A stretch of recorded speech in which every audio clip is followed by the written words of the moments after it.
everyone, it is I, Mark S.W. Welcome back to my channel.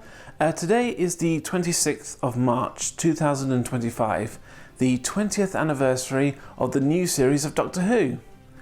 I was about 14 years old at the time Doctor Who returned, and like most of people that age, that's how I sort of got into it.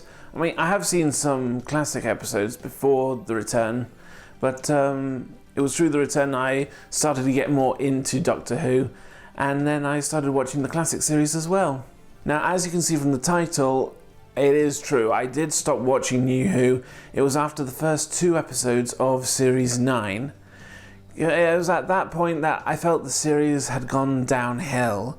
I mean, don't get me wrong, there have been some great episodes, but I should explain, in my opinion, why I think nowadays the new series of Doctor Who has sort of gone down, has failed in a way you could say. I'll try not to make it sound like a rant, because I do have some important points I do want to bring up.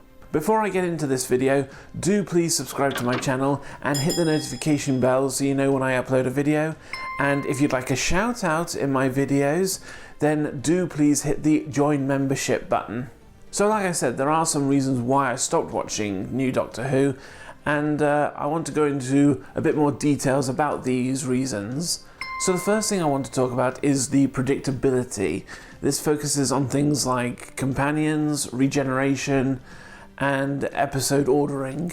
So we'll talk about the companions first. Now, when Martha Jones was being introduced, there were lots of adverts and promotions that also mentioned the moon. So I was thinking, okay, so the Doctor's next companion is going to be from a future time period, perhaps sometime when the human race has colonized the moon. But of course, Martha Jones is not from the future, she's from present-day Earth. And then when Donna Noble returned, I was like, hang on, are all the new series companions going to be from present-day Earth? Because if so, that's going to be very boring. And it turns out I was correct.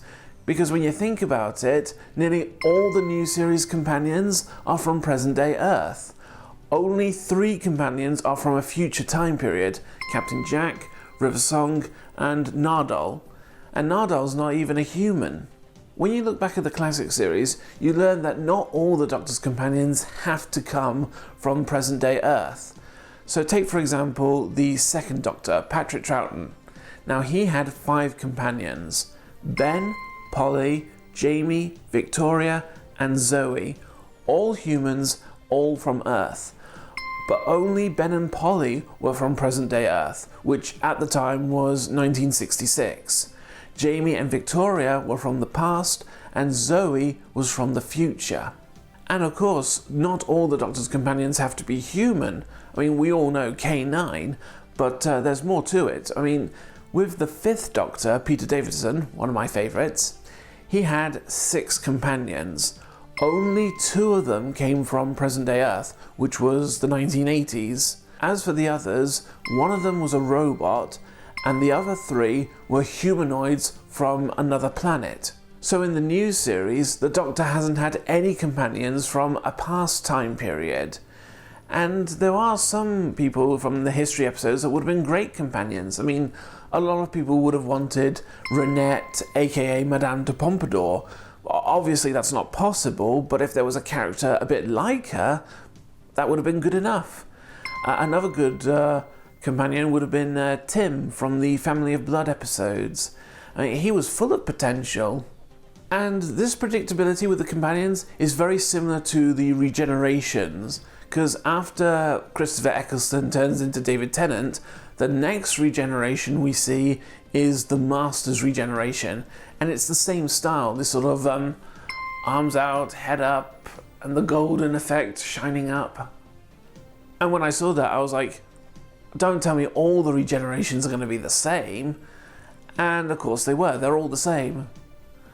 Whereas when you look back at the classic series, they're all different. They don't have to be the same. And another thing, they don't all have to take place inside the TARDIS. I mean, when the 3rd, the 4th, and the 7th Doctor regenerated, they weren't in the TARDIS, they were outside. And the other predictability I want to talk about is the sort of episode ordering, or the storylines or the way the series has been sort of constructed. This is mainly noticeable in the earlier series. Don't get me wrong, Series 2 is my favourite. When you stop and think about it, the way it's all sort of constructed, it's all pretty much the same. 13 episodes a series, 14 if you include the Christmas special. 6 of those episodes are two-parters, and the last two-parter are used for the episodes 12 and 13, the series finale. And in the earlier series, the series finale has always taken place on Earth. You would have thought that at some point, one of the writers would have gone, "Hang on, Russell, we've already done Earth for the location of the series finale. How about for the series finale, we do something different? We set the location on a different planet this time." But obviously Russell was like, "No, I want the location to be on Earth because I want to be boring, predictable, and like Ronald Emmerich, I want to kill millions of innocent humans." So when the sort of style changed in the later series, I must admit I was a little bit grateful. The next category I want to talk about is the lack of respect for the classic series. You see, when the BBC want to start a new series, sort of resurrect one of their old series, rather than just continue from when they left off, they sort of want to start again from scratch. That's why when Robot Wars returned, it should have been Series 8, but some of them said it's Series 1.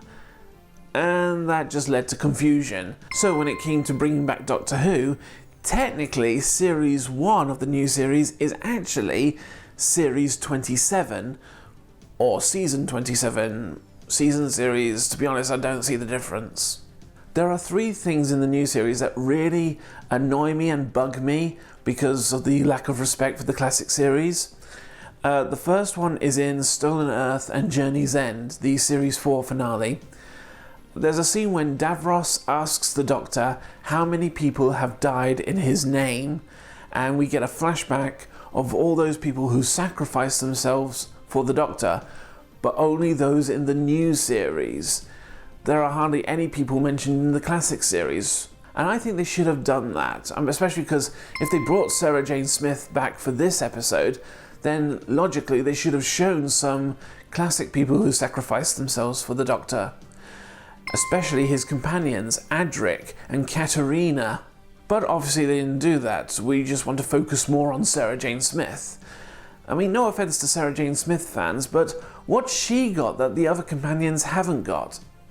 And before you say K9, yeah, so did Leela and Romana. They had a K9 as well. The second part that really annoyed me is in the episode Let's Kill Hitler, when the Doctor activates the TARDIS voice interface projector. So first the projector shows him, then 3 of his past companions, and then little Amy Pond. But of course the first 3 companions are Rose Tyler, Martha Jones, and Donna Noble. No companions from the classic series. Again, it's always the new series. Why is it that most of the flashbacks are always the new series? Now, I know a lot of you are probably saying at this point, well, the BBC won't do flashbacks to the classic series because the new generation of Doctor Who fans will have no idea who the past incarnations of the Doctor and the past companions are. Now, I know you'll say that, but in the 5th Doctor episode, Resurrection of the Daleks, there's a scene where there's a computer showing the past incarnations of the Doctor and his past companions. Now, the episode was broadcasted in 1984, so it's possible that those watching it for the first time, they may not have seen any of the episodes from the 60s or the 70s. So to them, it would have been their first time. And then the third and final straw was the War Doctor, because we all assumed that the 8th Doctor, Paul McGann, fought in the Time War. But of course, the BBC brought in the War Doctor, John Hurt, and all those theories just got flushed down the toilet. Not only that, but it also messed up the regeneration system. We've always learnt that a Time Lord can regenerate 12 times. That means they have 13 lives. But with the partial regenerations and another Doctor in between 8 and 9, it's just totally messed up. Now, I am aware that there are more classic companions been brought back, even incarnations of the Doctor, but it's more than that though. I think the BBC have made some missed opportunities. There are things they could have done which they haven't. For example, with the Series 4 episode with the Sontarans, the Poison Sky, that's the one with the Atmos GPS navigators. They could have brought back the Doctor's car, Bessie, because the episodes are all about cars, so that would have been the perfect opportunity to bring back Bessie. Because they brought back Bessie for the 7th Doctor. I think it would have been great to have David Tennant at the wheel of Bessie and going, "Allons-y, Bessie!" Another missed opportunity? If the BBC wanted a female renegade Time Lord, what they could have done, they could have brought back the Rani instead of making the Master regenerate into Missy. Because that introduced the idea that Time Lords can have a sex change, and a lot of Doctor Who fans didn't like that because they said, oh, that means the Doctor's going to regenerate into a woman. Well, that won't work. Now, I confess I have seen sex changes in some TV shows. Some work, some don't work. And I think Doctor Who is one that doesn't work. It could work with episodes that would involve parallel universes, but not for a whole series. Because to be honest, the only reason they made the Doctor regenerate into a woman is because they wanted to get more women interested in the series. Well, there were alternatives. Another reason why the new series doesn't show respect for the classic series is that there are some episodes that damage the classic series timeline, and then some of the episodes are just meaningless and don't work anymore. So I mentioned Stolen Earth and Journey's End. Take this one, for example. When the Daleks first invaded Earth, it was in the 22nd century. Now, the first Doctor, William Hartnell, he helped the humans to defeat the Daleks, and then his granddaughter, Susan, fell in love with a man called David, so she stayed behind to be with him. And that was the first goodbye to a companion. Now, if the human race remembered the Battle of the Medusa Cascade and remember what the Daleks look like, they'll be more prepared for them, which means the invasion in the 22nd century would never have happened, and who knows what would have happened to Susan. It is said that the event was erased from history by the cracks in Series 5, but then that means that the whole episode, both episodes, are a bit of a waste, because they never happened. And it's the same with the episode Kill the Moon, the one where the moon turns out to be an egg. That damages the classic series timeline as well.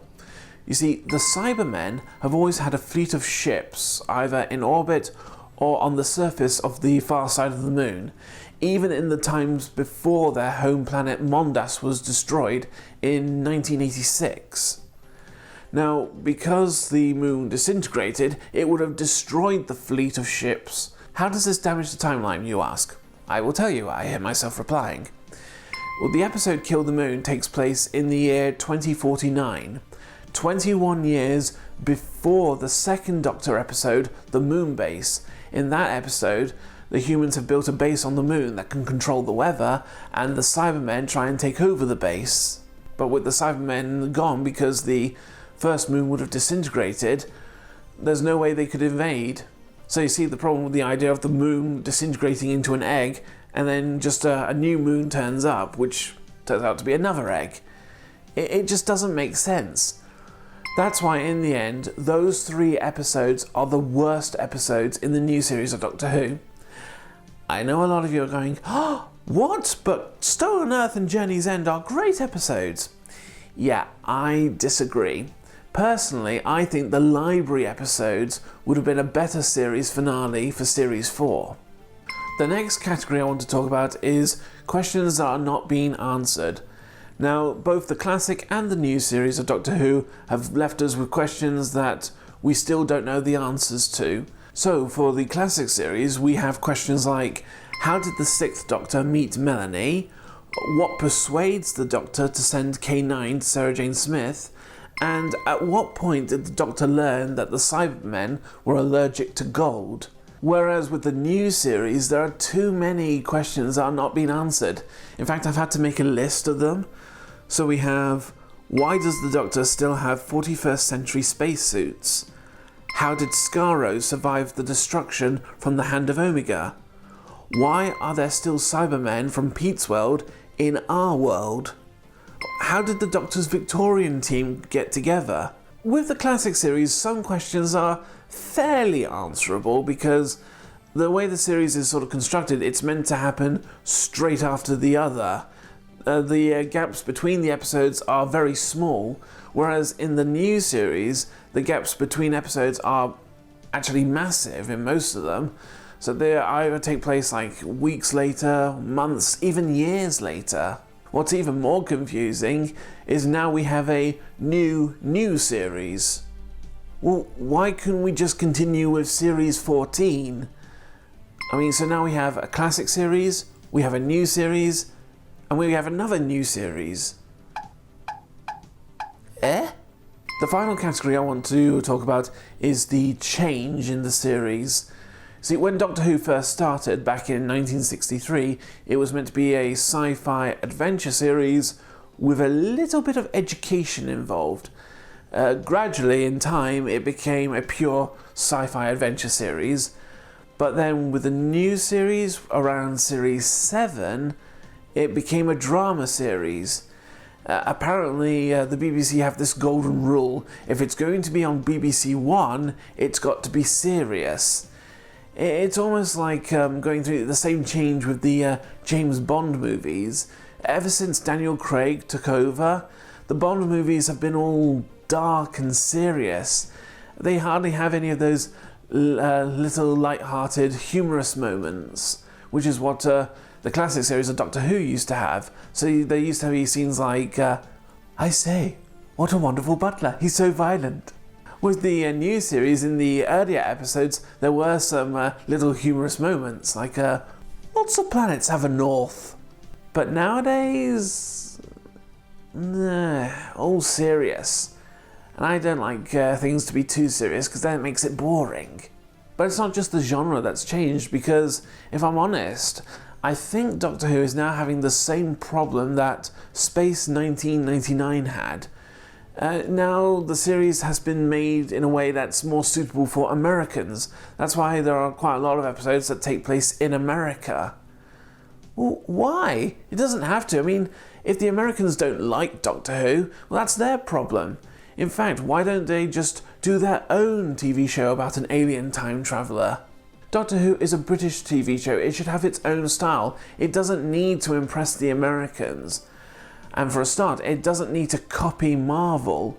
I mean, I've seen pictures of unit headquarters. It looks like that tower in the Avengers.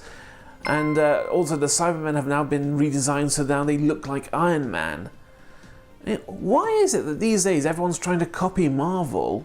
And now the new series is shown on Disney. I'm getting that impression that, does Disney now own Doctor Who? I know it's not true, but like I said, because it's copying Marvel and Disney now own Marvel, well, it's understandable if you think about it. Whatever happened to BBC America? I mean, Disney's not the ideal channel to show Doctor Who. I mean, what does Disney know about fighting Daleks, Sontarans and Cybermen? So in conclusion, that's why I think new series of Doctor Who has gone downhill and why I will always prefer the classic series. If I had it my way, this is how I would improve the new series. Well, for a start, get rid of the next time spoilers, because the classic series never had that. Change the regeneration styles, and maybe change the incarnations as well. Also have some companions from a past time period. And also stop Clara from coming and going. That's why no one liked her. I'd also change the episode styling so it's not always 13 episodes a series and the same position you put the two-parters. And more importantly, I'd make sure that the series is more British and not American. We invented it, it should be a British show, not an American show. So I apologise if I've offended anybody who's a fan of the new series, but that's just the way I see it, really. The classic series will always be the best, but there are some episodes of the new series that are good and worth watching. But in the end, you have to admit, we're all entitled to our own opinions. Some people prefer the classic series, some people prefer the new series. There's no right or wrong answer. So even though it's not what it used to be, Doctor Who is still one of my favourite shows, and I congratulate the new series for reaching its 20th anniversary and introducing a new generation of fans. So thanks for watching this video, guys. If you have enjoyed it, then do give it a thumbs up, and don't forget to subscribe and hit the bell icon. And don't forget, if you want to shout out in my videos, press the join button so you can join the membership, and you can follow me on social sites such as Facebook, Twitter, Instagram and TikTok. Thanks again for watching, guys, and I'll see you next time. Over and out.